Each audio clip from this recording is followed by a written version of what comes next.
sat around her kitchen table. I feel the need to repeat that it was 7:30, right after dinner, right before bedtime. In my home, filled bellies mean explosive energy levels. Like shaken pop bottles, my 9 and 11-year-old boys bubble over with energy and somehow seem incapable of making good decisions. Every character quality we've worked on during the day goes right out the window, abandoned to the need for speed.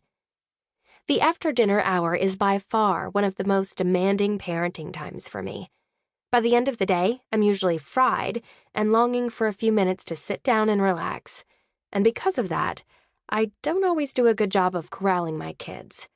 A lot of nights we just survive until bedtime, which launches a whole other level of crazy.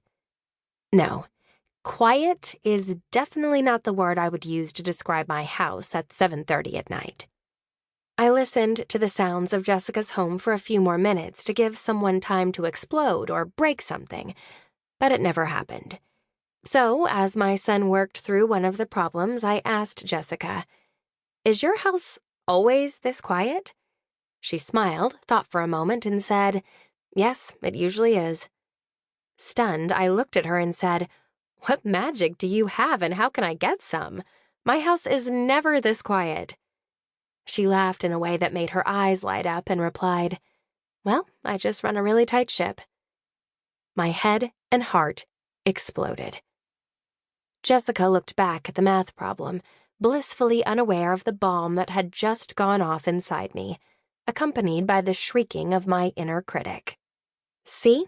If you could just get your act together and run a tighter ship, your home would be more peaceful too. Your husband has a chaotic, stressful, dangerous job, and you can't even provide him with a safe, quiet place to retreat. If you would just use your brain, try harder, and be more consistent, you might be able to control your kids, not to mention teach them long division." Jessica has it all together. Her house is clean. Her children are well behaved, and they're not running around like crazy people after dinner.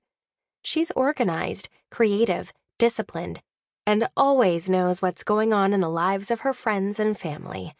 She arrives on time and is always prepared. She doesn't forget birthdays or fail to sign her kids up for sports. She does it all well, and you can't manage any of it in a halfway decent way. You're a failure. Useless. There's something wrong with you. You don't have what it takes to be a good mom. You're not enough. In a matter of 30 seconds or less, the feelings of worthlessness I've struggled with all my life came rushing back and threatened to pull me under. Inwardly gasping and clawing for air, I asked my son to pack up his things, excused us, thanked Jessica for her help, and rushed next door to the safety of my home. Not enough. As a mom, I struggle all the time with feeling like a failure. When my own mom read the first chapter of this book, she looked at me and said, "Brooke, what did we do to make you feel like the scum of the earth?" I laughed, looked at my boys, and said, "Mom, it wasn't you. It was them."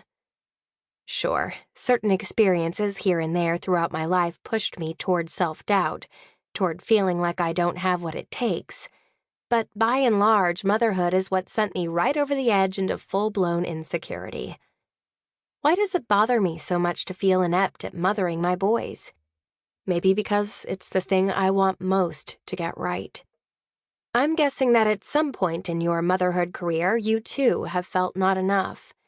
You've looked at your children, your home, your job, your friendships, your ministries, and noticed that your current reality falls sadly short of the way you want things to be. If you're like me, and I suspect you are, you've wrestled so long with feeling you can't keep everything together, and you don't have what it takes to meet your children's deepest needs, and you aren't enough for the job, that this negative perspective has become a way of life, a pair of glasses through which you see and interpret everything around you. Not enough is stamped across everything you put your hands to. Date night? Who has time for that? A sparkling home? You're lucky to get the laundry put away. On time? How about perpetually 5 minutes late? Meal planning? You've got to be kidding.